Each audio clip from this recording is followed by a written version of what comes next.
नमस्कार दोस्तों। ये वीडियो है दिल्ली में बहुत रिसेंटली जो मर्डर तो नहीं कहूँगा पर जो मौत हुई है where the girl was dragged for more than 12 kilometers after a crash, उसके बारे में है ये वीडियो उस सीरीज का पार्ट है जिसको हम बोलते हैं what will be the charges. तो जब भी कोई सनसनी केस होता है देश में जिस पे बहुत सारे आईबॉल्स अट्रैक्ट होते हैं, हम ये वीडियो बनाते हैं जिसमें हम कोशिश करते हैं थियोरेटिकल जो लॉ है, आपने स्टैट्यूट बुक में जो लॉ पढ़ा है, जो सेक्शंस पढ़ा है, वो प्रैक्टिकल इंसिडेंट्स के साथ कैसे जुड़ता है। इससे अगर ऐसे आप समझते हैं तो ब्रेन में एक न्यूरल कनेक्शन तैयार होता है जिसको आप आसानी से भूलते नहीं हैं। अब ऑब्वियस सी बात है कि ऐसे इंसिडेंसेस पे वीडियो बनाते हुए sensibility is the most important thing, and I really don't want for this kind of incidents to happen to educate you. I hope this kind of incidents never happens, पर जब हो ही गया है तो उस सनसनी को इस्तेमाल करके हम कुछ सीखने की we will try to bring out some good out of this grim incidents. तो इस वीडियो में हमारा मुद्दा है ये देखना कि जो इंसिडेंट्स हुआ है और जो एक्यूज्ड अभी तो अरेस्ट हो चुके हैं 5 एक्यूज, तो उन पे चार्जेस कौन से लगने वाले हैं क्रिमिनल जूरिस्प्रूडेंस की। ठीक है, तो मेरा नाम है आकाश, मैं एक प्रैक्टिसिंग एडवोकेट हूँ कलकत्ता हाई कोर्ट में और अभी लॉ में अपना मास्टर्स भी कर रहा हूँ। तो शुरू करते हैं। तो देखिए, पहला चार्ज जो लगने वाला है या लग चुका है वो है section 279 of the IPC. Section 279 rash और नेग्लिजेंट ड्राइविंग के लिए पनिशमेंट प्रिस्क्राइब करता है। रैश और नेग्लिजेंट ड्राइविंग क्या है कि you drive in such a rash manner कि आप एंडेंजर करते हैं बाकी आपके जो सहनागरिक है, जो रास्ते में चल रहे हैं, उनकी जान आप खतरे में डाल रहे हो। अगर आप ऐसा कर रहे हो अपनी ड्राइविंग से तो आप रैश ड्राइविंग कर रहे हो और इसके लिए मैक्सिमम सजा आपका 6 महीने तक हो सकता है। तो पहला सेक्शन तो ये लग जाएगा क्योंकि रैश ड्राइविंग ऑब्वियसली था और जब भी कोई भी ऐसा एक्सीडेंट का केस होता है उसमें रैश ड्राइविंग का सेक्शन लगता ही है। अब दूसरा सेक्शन जो लग सकता है वो है section 185 of the motor vehicles act. Section 185 driving under influence of any intoxicating substance, DUI जो जिसे कहते हैं, ड्राइविंग अंडर इन्फ्लुएंस, उसके लिए सजा का प्रावधान देती है और उस पर भी सजा मैक्सिमम 6 महीने तक ही हो सकता है। अब ये क्लियर अभी तक नहीं है कि वो लोग इंटॉक्सिकेटेड थे या नहीं, but since there are reports कि वो लोग इंटॉक्सिकेटेड थे, तो अगर वो इंटॉक्सिकेटेड थे तो ये सेक्शन भी यहाँ पे लग जाएगा। पर सबसे इंटरेस्टिंग बात यहाँ पे ये है कि ये सेक्शन अगर लगे कि वो लोग इंटॉक्सिकेटेड थे, then that will be their biggest defense against the next section, section 304 of the IPC. Section 304 culpable homicide not amounting to murder को डिफाइन करता है और उसके लिए सजा का प्रावधान देता है। अब सजा कितना मिल सकता है, इसमें दो हिस्सों में बांटा गया है। एक में आपको लाइफ इंप्रिजनमेंट तक हो सकता है और दूसरे में आपको 10 साल तक का सजा हो सकता है। अब कल्पेबल होमिसाइड क्या है? कल्पेबल होमिसाइड बेसिकली आप मान लीजिए अनइंटेंशनली किसी का जान ले लेना, अगर कोई इंटेंशन ना हो जान लेने का और फिर भी जान चला जाए किसी के एक्सीडेंट से, तो उसे हम कहते हैं कल्पेबल होमिसाइड। अब कल्पेबल होमिसाइड और मर्डर का क्या डिफरेंस है, उसमें मैंने एक डिटेल वीडियो बनाया है जो बहुत इंटरेस्टिंग है, आप यहाँ पे आई बटन पे क्लिक करके वो देख सकते हैं। बट फॉर ब्रेविटी यहाँ पे अगर इंटेंशन ना हो फिर भी मौत हो जाए तो वो कल्पेबल होमिसाइड है, और अगर इंटेंशन ना हो पर मौत हो जाए और उससे कल्पेबल होमिसाइड हो तो वहां पे 10 साल तक का सजा है। कल्पेबल होमिसाइड एक और तरीके से भी हो सकता है जहां पे इंटेंशन भी होता है और वो मर्डर होता है, फिर culpable homicide amounts to murder. पर उसके बाद सेक्शन 300 यानी मर्डर को जो सेक्शन डिफाइन करता है उस पर कुछ एक्सेप्शंस दिए गए, जैसे कि ग्रेव प्रोवोकेशन के अंदर करना या फिर प्राइवेट डिफेंस में किसी को मारते हुए आप अगर ज्यादा फोर्स अप्लाई कर दे जिससे दूसरे इंसान की मौत हो जाए, ऐसे सिचुएशंस में 5 ऐसे एक्सेप्शंस है।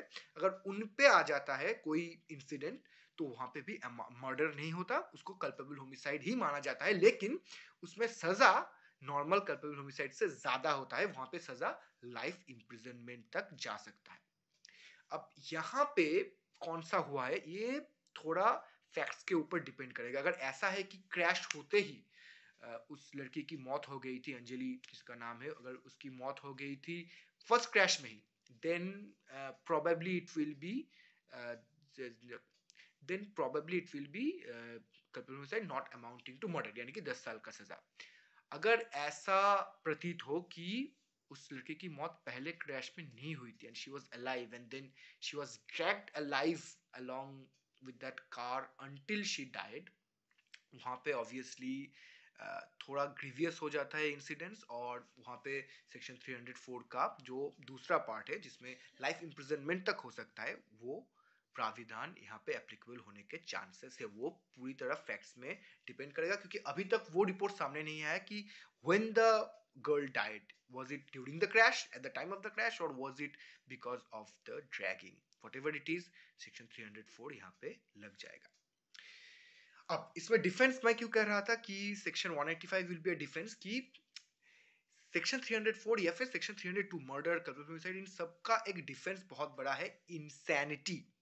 इंसैनिटी का एक ग्राउंड होता है इंटॉक्सिकेशन, यानी कि इंसैनिटी हम उसे तब कहते हैं कि जब आप वो घटना घटा रहे थे, जब आप वो इंसिडेंट्स कर रहे थे, अगर उस वक्त आपका मेंटल स्टेबिलिटी ऐसा नहीं था कि आप समझ पाए कि आप क्या कर रहे हैं, आपके एक्शन का परिणाम, रिपरकशन समझने की आपकी उस वक्त में एबिलिटी ना हो, तो हम कहेंगे कि आप उस वक्त में इंसेन थे।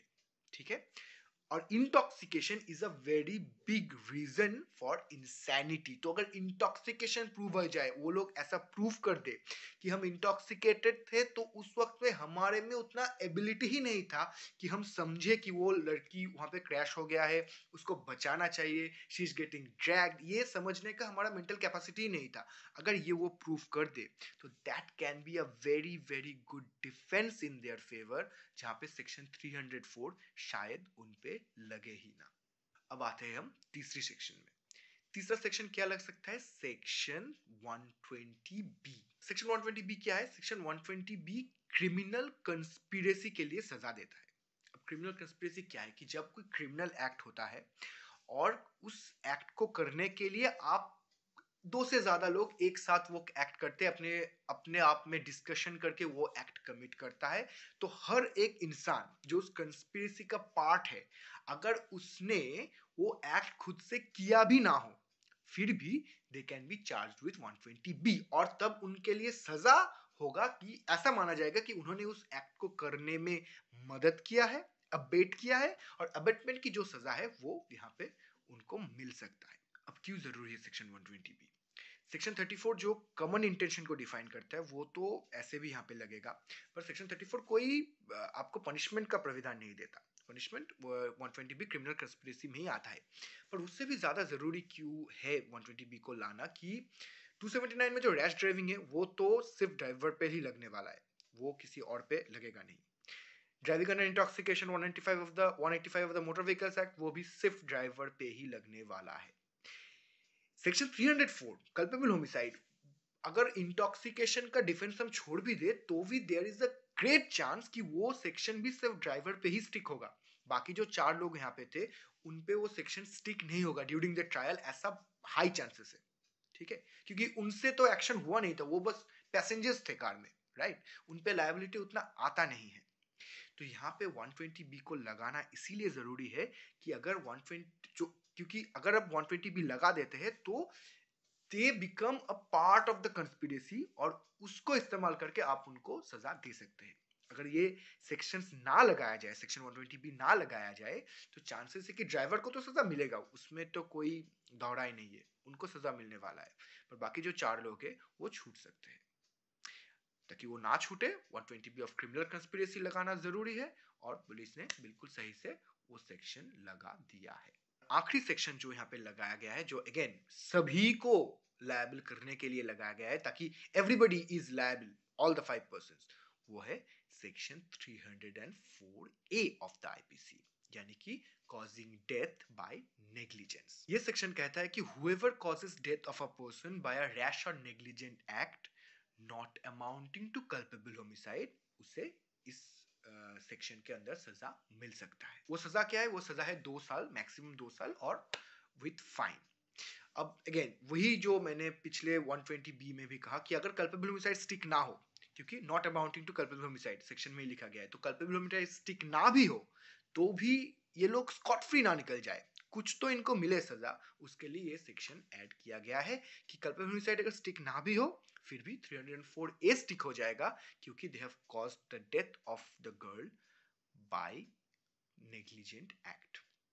Obviously from the family of the girl there was allegations of sexual assault also, but police ने वहाँ पे तो बहुत clearly refute कर दिया इसको कि there was no sexual assault, there was the accident and then there was the dragging, but sexual assault यहाँ पे किसी भी point में हुआ नहीं है. The tearing of her dress was because of the dragging and there was no sexual assault. तो हम मान रहे थे कि sexual assault नहीं हुआ है, तो उसके related कोई sections यहाँ पे लगने नहीं वाला है. तो एक बार रिकैप कर लेते हैं सेक्शंस कौन से लगने वाले हैं. 279 of IPC rash driving, 185 of the motor vehicles act due to driving under intoxication, अगर वो लोग इंटॉक्सिकेटेड थे तो, 304 culpable homicide not amounting to murder, 120B criminal conspiracy और 304A यानी कि causing death by negligence. ये 5 सेक्शंस यहाँ पे लगने के चांसेस है. तो बस इतना ही ये वीडियो है. उम्मीद है कि आपको कुछ इंफॉर्मेटिव लगा होगा इसमें. Yeah, that's it. I hope I don't have to make informative videos because this kind of incidents keep happening. I want to find other kinds of way to inform you, but it is what it is. चलिए ख्याल रखिए अपना और सुरक्षित रहिए. सुरक्षित रहना बहुत ज़रूरी है क्योंकि the outside is very risky.